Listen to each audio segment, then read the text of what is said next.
Pada suatu pagi di kampung kecil hiduplah seorang pria bernama Noval. Ia adalah seorang pengemudi becak yang semangat dan penuh dengan kegigihan dalam menjalani pekerjaannya. Walaupun hidupnya sederhana, Noval selalu aktif dan bersemangat menjalani setiap harinya. Noval adalah sosok yang selalu tersenyum, tidak peduli seberapa berat beban hidupnya. Ia selalu berusaha untuk memberikan yang terbaik bagi penumpangnya.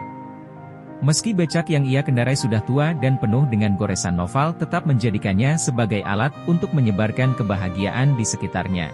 Setiap harinya Noval berangkat pagi-pagi sekali untuk mencari penumpang.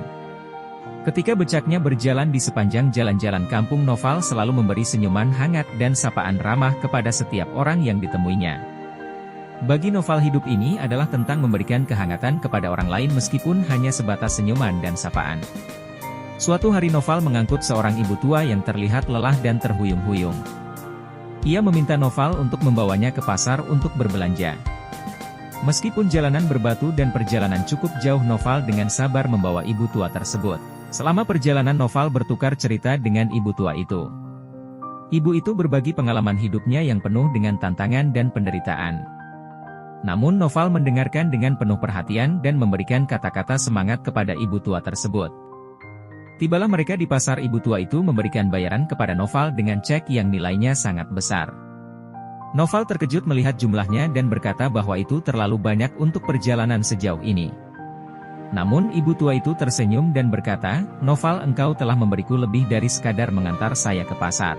Engkau memberiku semangat dan kehangatan yang telah lama hilang dalam hidupku."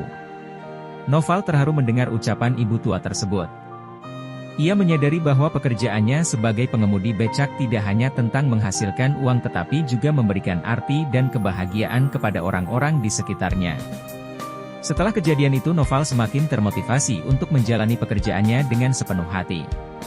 Ia menyadari bahwa apapun pekerjaan yang kita jalani diperlukan kegigihan, kebaikan hati, dan semangat untuk memberikan manfaat bagi orang lain. Noval menjadi contoh bagi masyarakat sekitarnya. Ia tidak hanya menjadi pengemudi becak biasa tetapi menjadi sumber inspirasi dan semangat yang menggerakkan orang-orang untuk meraih impian mereka. Melalui senyuman, sapaan, dan kata-kata penuh semangat, Noval membantu orang-orang untuk tetap gigih dan tak kenal menyerah dalam menghadapi setiap tantangan hidup. Kisah motivasi Noval mengajarkan kepada kita bahwa kebahagiaan tidak selalu terletak pada materi atau kekayaan tetapi juga dalam kebaikan hati dan pengabdian kepada orang lain. Meski hidup sederhana, Noval membuktikan bahwa dengan semangat dan dedikasi siapapun dapat menemukan makna dan kebahagiaan dalam pekerjaan sehari-hari.